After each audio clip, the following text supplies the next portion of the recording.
The date is September 2022. I remember it vividly. Another Nintendo Direct came and went, and still no sign of Wind Waker or Twilight Princess on the Switch. I was glued to my screen, doom scrolling X, formerly Twitter, frantically watching disappointment flood the timeline. I felt it too. That was the moment something shifted, not dramatically but quietly. I realized, if Nintendo wasn't going to bring Wind Waker back, maybe I could do something about it. That same day, almost by chance, I saw a Unity game development book on sale. I had no real plan, I just impulsively bought it. And honestly, it changed everything. From that moment on, I started learning game development piece by piece. I have a computer science degree, sure, and I know how to program, but I didn't come from a game dev background.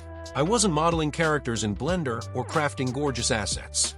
I was focused on building something that felt like Wind Waker, ocean travel, cel-shaded art, real-time combat, and that breezy sense of freedom. Something light, magical, and full of open-air adventure. But two big challenges showed up right away. To address the first one, I'm not a great storyteller. I kept starting outlines and dropping them halfway through. Characters felt flat. Plots didn't click.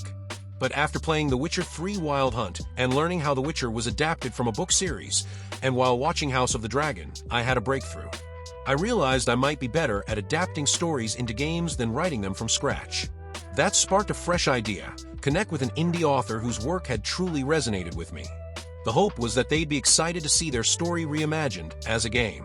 If I could make it happen, it would give me a strong narrative foundation to build upon. The second problem was much scarier: legal risk. Specifically, the fear of lawsuits from Nintendo. At first, I felt reassured. I heard people say, you can't get sued just for using cartoon graphics or having combat in your game. And I believed that, until Palworld happened. If you missed the story, here's the gist. Palworld launched in January 2024 and immediately took off. People called it Pokémon with guns, but it was more than that. Yes, it had creature collecting, but it also featured survival mechanics, base building, crafting, even labor systems. It took a familiar formula and completely reimagined it. I thought it was brilliant. But then Nintendo and the Pokémon Company came after them.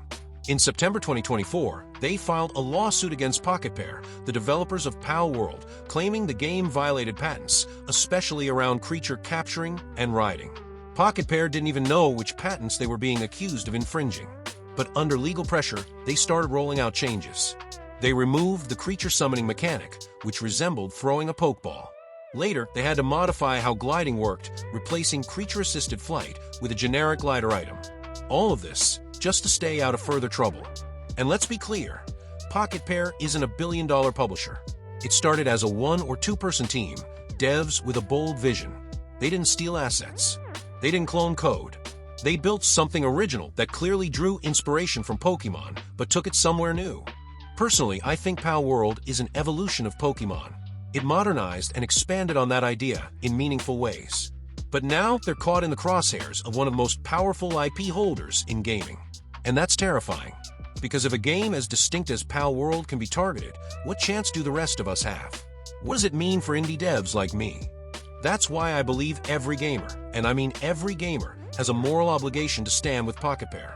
Even if you don't like Palworld, even if you've never played it. Because this isn't just about one game. It's about defending the right to build something new from the things that inspired us. It's about protecting small creators from being crushed by billion-dollar companies for simply trying. I hate this trend, where massive corporations use legal pressure to silence indie voices. But Pocketpair isn't backing down. Yes, they've made changes where necessary. But they're also standing their ground. And that gives me hope. I'm still working on my own game. It's messy. It's slow. It's far from perfect. But I'm still here building. And if you've ever dreamed of making a game, if you've ever been inspired by a title that made you fall in love with gaming, I hope you'll keep building too.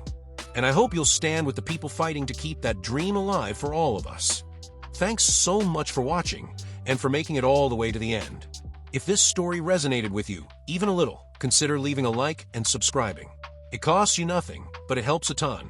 And if you're curious about the game I've been working on, it's called Bubble Tank Frenzy. It's still early, but you can check it out on itch.io, the link's in the description. Thanks again for your time, your support, and for standing with indie devs. That's all for now. See you in the next one.